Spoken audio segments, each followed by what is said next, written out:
Really interested in researching the intersections between conflict, nutrition, and agricultural production.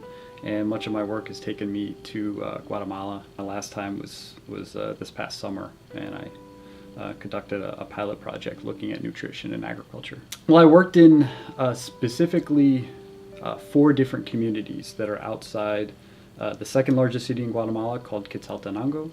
It's located in the Western Highlands. And so primarily the people that reside there are indigenous, Mayan indigenous, high rates of migration, high rates of poverty, malnutrition.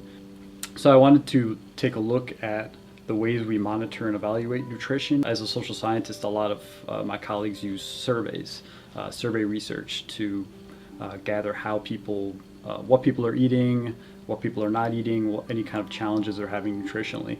And I wanted to look at, are there ways to collect data in using new methods?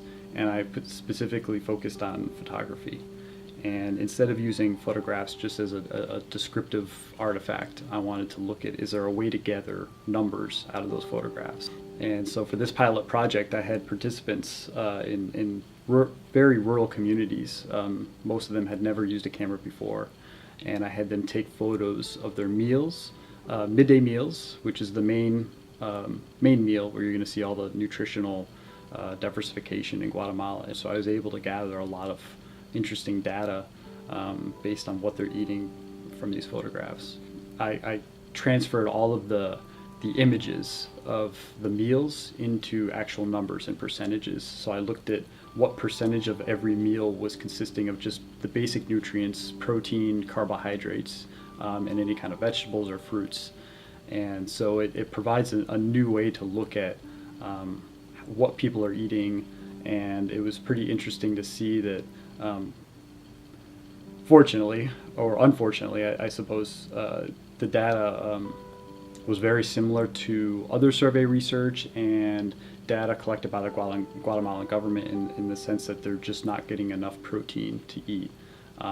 Very poor diet diversity, very carb heavy. Well, I'd like to see a greater focus on integrating nutrition and agriculture together.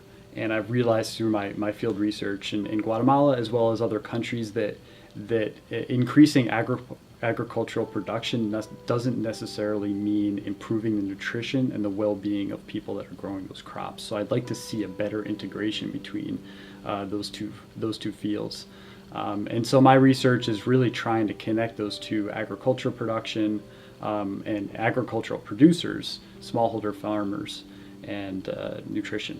This year I'd like to continue with that work in the same communities, and this time institute a project, implement a project myself, a small limited project on either community or household gardens using some partnerships that I have, existing partnerships in Guatemala, and to really use again my photography research and to see if that's a way to get greater community participation into these projects.